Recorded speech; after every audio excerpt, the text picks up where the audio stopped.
Hi class, it's Bill Berry with the second series on functions.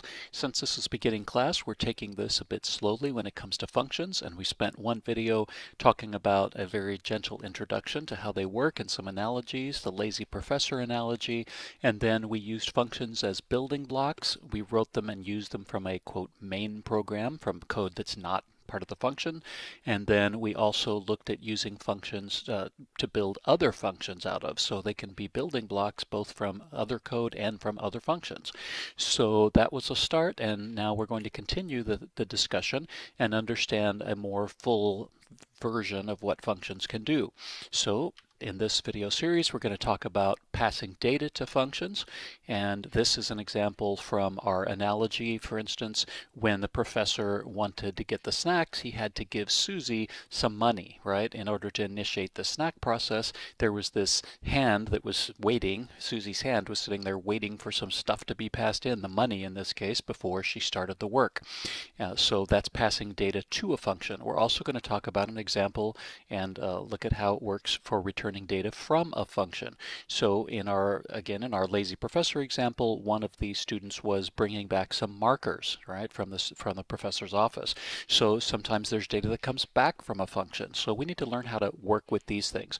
And then as a final topic on functions, we're going to look at scope and lifetime, and that is, where are variables available and where can you use them? And so we need to learn this concept of global variables versus local variables, and that will round out our discussion about functions. So first, let's talk about passing data to a function. Keep in mind that very many of these functions that we write, almost all of them, are going to have something coming in or out. We spent quite a bit of time in our lazy professor analogy talking about these contracts where there's an inbox in one of the people's work needs an inbox in order to get started, and then might have an outbox as a result. Let's focus on the inbox at this point. So the way that you do this is that when you create a function, we are used to putting parentheses, but sometimes stuff has to be in the parentheses. Well, the way that you make that work with the function is that you use a parameter. And a parameter, and you can have more than one, as we'll see in a minute, a parameter is listed in the parentheses to describe that inbox. And it describes, in essence, what the function wants to call the thing that is passed into it. If you think about it, that parameter, that thing in the parentheses, is actually a variable. It's just a variable that gets its value when the function is called. It's a variable whose value comes in from somewhere else instead of being created inside the function. Another way to think of it is whatever's in the parentheses on the calling side is going to get assigned to the thing on the function side when the function is run. Or you can also think of it as the caller drops something into the function's inbox and the function is going to pick that up. So down here you'll see an example. All right, the definition is you say the word function, you give a function name, an identifier, then in parentheses you put a parameter name. You can call that anything you want, and one of the important things to realize is that functions need to be very independent, so therefore what you call the thing in the function definition is completely up to you. Whatever makes sense contextually, you should call it that. Also think about the fact that functions might be written by people separate from the people writing other code that uses those functions. Not everybody has to agree on the names of things. As long as in the function you are consistent, that's all that makes a difference here.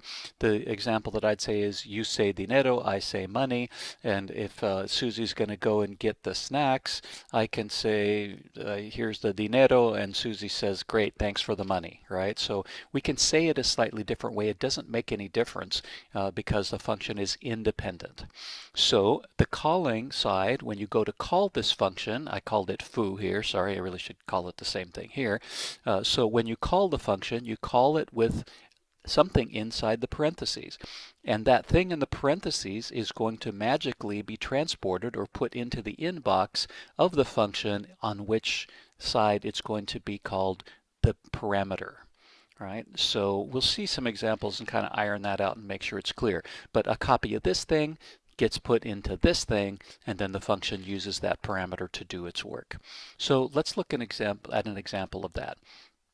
In this case, you'll see that we have a function called display stars, and it has a parameter called num of stars, number of stars. So don't look below, it doesn't matter. In fact, one of the things that I look at is when students are writing functions, if their eyes go outside of the function, if their eyes wander to other code, it always worries me. It makes me think they don't quite understand functions yet, because the entire world of the function exists right here, and your eyeballs typically don't have to go anywhere else. So we have a function called display stars. It has one parameter called num of stars. It's the number of stars that the user wishes to display. Whoever's the caller, they're going to tell us how many stars. Then we can use that variable. Here in a for loop, we said, okay, make a variable called star, put a 1 in it. We're going to keep going while star is less than or equal to num of stars. While this variable has not yet exceeded this parameter's value, then keep incrementing star and writing out, in this case, stars. So in this case, they wanted 5 stars. They're going to get 5 stars displayed. And then after the loop, we're going to write out a break. So it's going to go 1, 2, 3, 4, 5. If num stars happen to be 5, write out the break. The function's going to be done. Great. So that's the entire definition of the function, and that's great, right? It works exactly as we'd want. Now, down here, we're going to have a function call somewhere. In this case, I create this variable called star count, and I ask the user how many stars you want. I turn that into a number I stored in star count. Again, your eyeball does not need to go elsewhere, right? Your eyeball does not need to go up to the function to see what they called it or anything else, right? We have the agreement. We know what the contract is. You give me an integer representing how many stars, I'm going to display the stars for you. So here I happen to call the variable star count, and then I say, hey, display stars, go do your work, and I want you to use star count. Star count in this case is whatever the user said. Now the magic is, let's say that the user said 23. Star count becomes 23. Display stars is called. This expression is star count.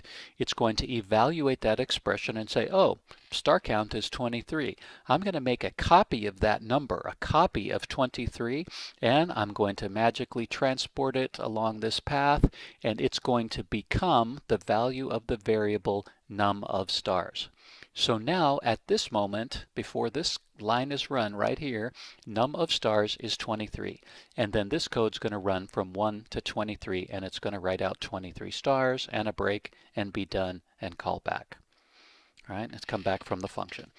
So hopefully that makes sense to you if you think about all the analogies that we've talked about an inbox or however you want to think about that. Hopefully that makes sense.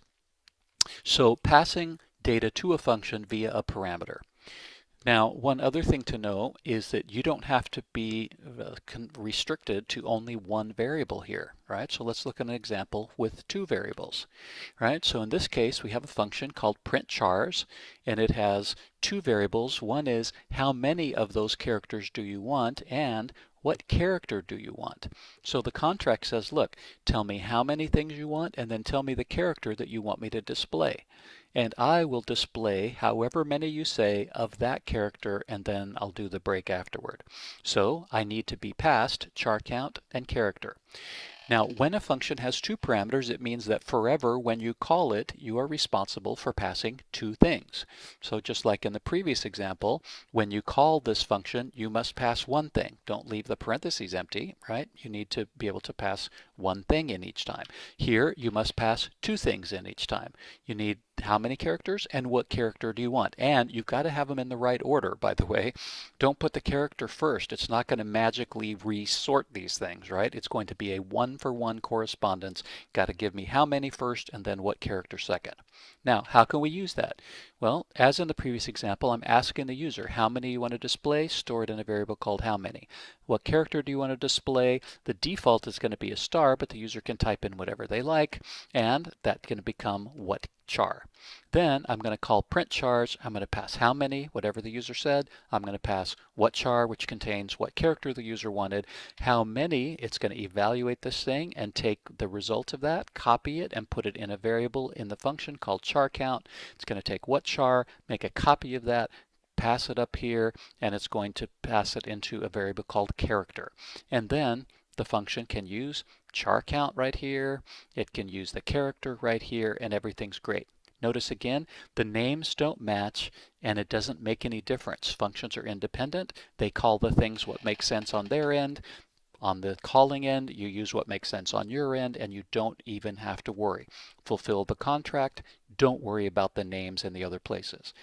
It is neither a goal nor a non-goal to make these things match. If you happen to make them match, then that's fine. There's nothing wrong with that. They are different variables, right, as we'll learn in a second. They are actually different variables, and it's still going to copy the thing. A copy of the thing is going to be put into the other variable. It is a different variable. So that gives you an idea of how parameters work and how you can pass data into a function. Now with that, you can do some fun challenges. If you're with me in class, we'll work on this challenge, which is write a function called display star triangle that accepts one parameter and it's going to display this thing that is shown below. So we'll do that together in class, and then we'll also follow up with another challenge based on something that is assigned in the class, which was our programmer's conversion calculator. So I think at that point we're going to stop with this video. It's getting already 11 minutes long. That's long enough. And we're going to come forward in a minute with how we can return data from a function. So we'll pick up there in just a minute when you start with the other video. So thanks for watching this one, and just pick up the next one to look at how returns work from functions. Thanks for watching.